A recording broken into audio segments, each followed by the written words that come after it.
C'est l'un des plus grands mythes de l'histoire de France. Je parle bien sûr du masque de fer.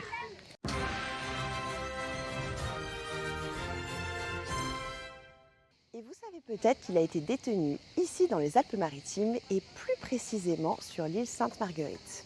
Sainte-Marguerite, à Cannes, c'est la 3e prison où le masque de fer va être détenu et c'est la seule qui ait été conservée. Mais qui était-il et comment a-t-il atterri ici? Le masque de fer est arrivé en 1687 et il est ressorti en 1698, donc 11 ans ici.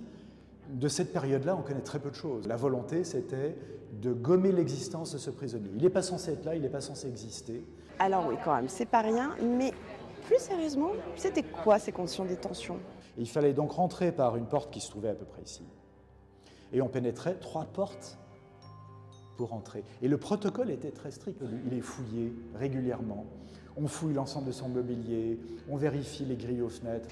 Ok, mais en soi, on peut dire que la vie quand même était plutôt confortable pour lui, malgré la privation de liberté, on est d'accord. L'intention du roi est clairement que le prisonnier soit très bien traité. Et ce que l'on sait par les archives, c'est que cette prison est la plus belle et la plus sûre d'Europe à l'époque. On a 30 mètres carrés pour un individu. On a une cheminée. À Versailles, à la même époque, 1687, il y a, pour un château qui reçoit 4000 personnes par jour, 4 latrines. On a une très grande ouverture. Elle a une particularité de sécurité, quelque chose qu'on n'avait jamais vu ailleurs, c'est cette grille, la grille d'origine. On voit que les barreaux de chacune des grilles sont décalés les uns par rapport aux autres. Autrement dit, si je veux, en tant que prisonnier, essayer de communiquer avec l'extérieur, je ne peux pas lancer un objet, un message, quoi que ce soit, à travers ces grilles. Cette volonté du roi de prendre en compte toutes les dimensions de la vie spirituelle, par exemple, on sait qu'il a des livres aussi à lire, est incroyable. Bon, du coup, une question qui peut paraître un peu bête. Son masque de fer, il le portait tout le temps? Parce que niveau confort... On sait que pendant les 34 ans où le masque a été prisonnier, il a porté 2 types de masques. Un masque qui était un masque de fer, mais un qui était un masque de velours noir. Qu'est-ce que ça nous indique? Que ce masque n'est pas un instrument de torture, comme on voit trop souvent dans les films, mais un moyen de cacher un visage.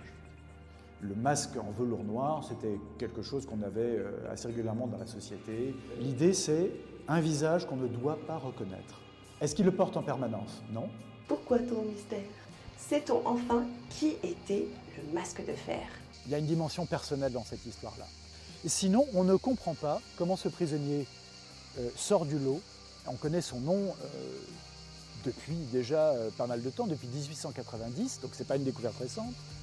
Mais on peut affirmer aujourd'hui que le masque de fer s'appelait Eustache d'Auger, ou d'Angers, ça dépend comment on lit l'orthographe du nom. Maintenant, la question est de savoir qui est Eustache d'Auger. Dans son livre, Christophe Roustan de la Tour développe d'ailleurs une sacrée hypothèse. Et si Eustache d'Auger était Eustache d'Auger de Cavois, soit un ami d'enfance de Louis XIV, voire le demi-frère du roi? Ce qui supposerait qu'il ne serait pas le fils de Louis XIII, et du coup, imaginez ce que ça veut dire en termes de lignée. Mais la seule manière de vérifier ça aujourd'hui, c'est l'ADN, et le masque de fer a été inhumé dans une fosse commune à son décès. Enfin, pour revenir à l'île Sainte-Marguerite, d'Auger y restera 11 années avant d'être transféré pour la Bastille. Bon, et dans toute cette histoire, est-ce que vous croyez que le masque de fer était le frère jumeau de Louis XIV? Une autre hypothèse? Dites-nous tout en commentaire.